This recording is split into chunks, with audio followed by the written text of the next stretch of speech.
गरीब की पढ़ाई। 12 साल की नेहा, जो अपनी माँ के साथ किराए पर एक चॉल में रहा करती थी। नेहा को पढ़ाई करना बहुत पसंद था, पर सर से पिता का साया छीनने के बाद मानो उसकी जिंदगी में दुखों का पहाड़ ही टूट पड़ा। ऐसे ही एक दिन नेहा की माँ गरिमा चूल्हे पर रोटी बना रही थी। माँ, खाना बन गया क्या? अब नहीं बेटा, बस अभी 10 मिनट में बन जाएगा। हाँ, ठीक है माँ, खाना बन जाए तो मुझे बता देना, तब तक मैं थोड़ी सी पढ़ाई कर लेती हूँ। इतना बोलकर नेहा एक बार फिर पढ़ाई करने के लिए बैठ जाती है। खाना बनने के बाद नेहा अपनी माँ के साथ खाना खाकर सोने चली जाती है, पर नेहा को नींद नहीं आती और वो लाइट जलाकर फिर से पढ़ाई करने लगती है। नेहा के बहुत जल्द एग्ज़ाम शुरू होने वाले थे और इसीलिए नेहा पढ़ाई करने के लिए सुबह 4 बजे ही उठ जाया करती थी और लाइट जलाकर पढ़ाई करने लगती। ऐसे ही एक दिन चॉल का मालिक आता है, जो गरिमा से कहता है, देखो गरिमा, बिल बहुत ज्यादा आ रहा है। तुम दोनों माँ बेटी हर समय लाइट जला कर रखती हो और समय पर किराया भी नहीं भरती। अगर ऐसे ही चलता रहा तो मैं तुम दोनों गरीब माँ बेटी को मेरे चौल से धक्के मारकर निकाल दूंगा। मालिक, नेहा पढ़ाई कर रही होती है ना, इसीलिए लाइट जलती रहती है। पर मैं नेहा को समझा दूंगी। पर आप हमें चौल से निकालने की धमकी मत दीजिए। अगर आपने हमें चौल से निकाल दिया तो हम कहाँ जाएंगे? इसीलिए यहाँ समझाने आया हूँ। ये मेरी आखिरी वार्निंग है तुम दोनों माँ बेटी के लिए, समझी? जी जी मालिक। गरिमा की लाख विनती करने पर चॉल का मालिक वहां से चला जाता है और एक बार फिर नेहा रात के 12 बजे तक पढ़ाई करती है और तभी गरिमा लाइट बंद कर देती है।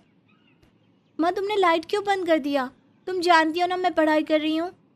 नेहा बेटा, मालिक का बिल बहुत ज़्यादा आ रहा है और तू तो जानती है ना, मालिक हमसे सिर्फ इस कमरे का किराया लेते हैं।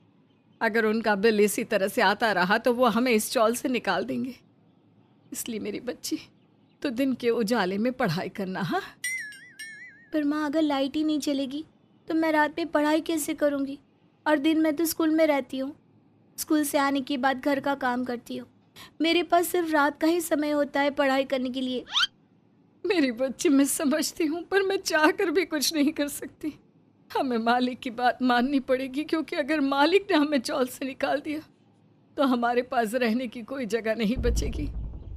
गरिमा के समझाने पर नेहा समझ जाती है। अब बहुत जल्द उसके एग्ज़ाम शुरू होने वाले थे और नेहा हमेशा की तरफ फर्स्ट आना चाहती थी। इसलिए गरिमा के सो जाने के बाद बेचारी नेहा लालटेन जलाकर पढ़ाई करने लगती है।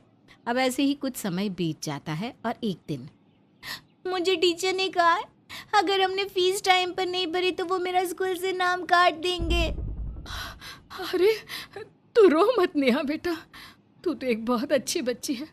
भला कोई भी टीचर तुझ जैसी बच्ची को अपने स्कूल से क्यों निकालेगा?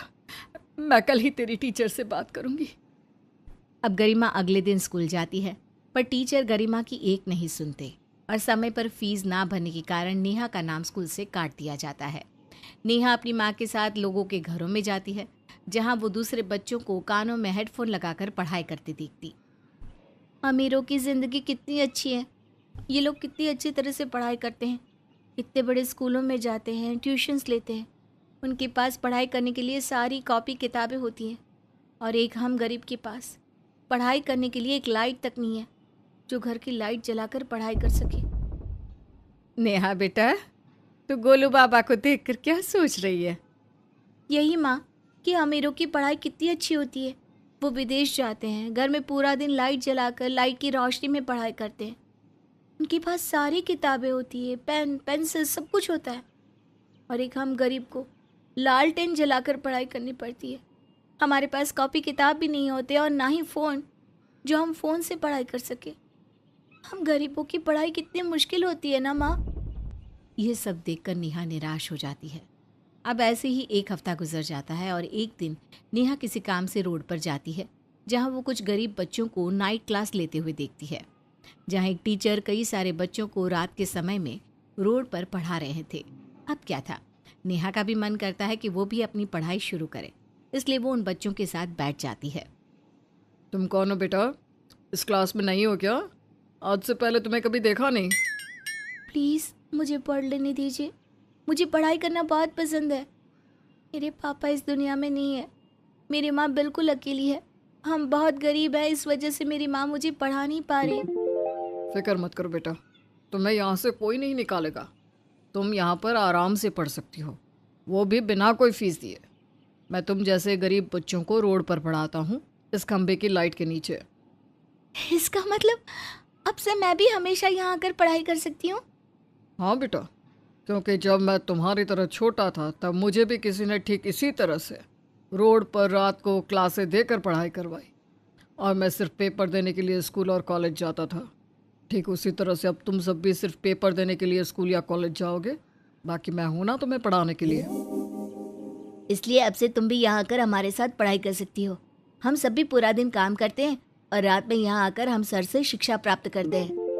अब क्या था, नेहा अपनी छूटी हुई पढ़ाई दोबारा करना चाहती थी, इसलिए वो दिन में काम करती, अपनी माँ की मदद करवाती और रात में पढ़ाई करती। दिन में काम करने से नेहा को जो भी पैसे मिलते थे, उन पैसों से अपनी कॉपी किताब लाया करती थी।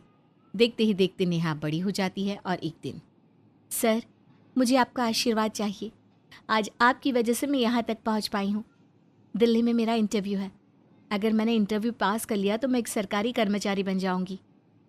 मेरा आशीर्वाद तुम्हारे साथ है नेहा, और मुझे ये देखकर बहुत खुशी हो रही है कि मैं तुम जैसे गरीब बच्चों का भविष्य बना सका। Thank you sir. आज मैं आपसे और खुद से एक वादा करती हूँ, भले ही मेरी सरकारी नौकरी लगे या ना लगे, पर मैं आपकी तरह गरीब बच्चों को रात में रोड पर इसी तरह से शिक्षा दूंगी। ये तो बहुत अच्छी बात है नेहा बेटा। अब तुम आराम से जाओ और अपना इंटरव्यू देकर आओ।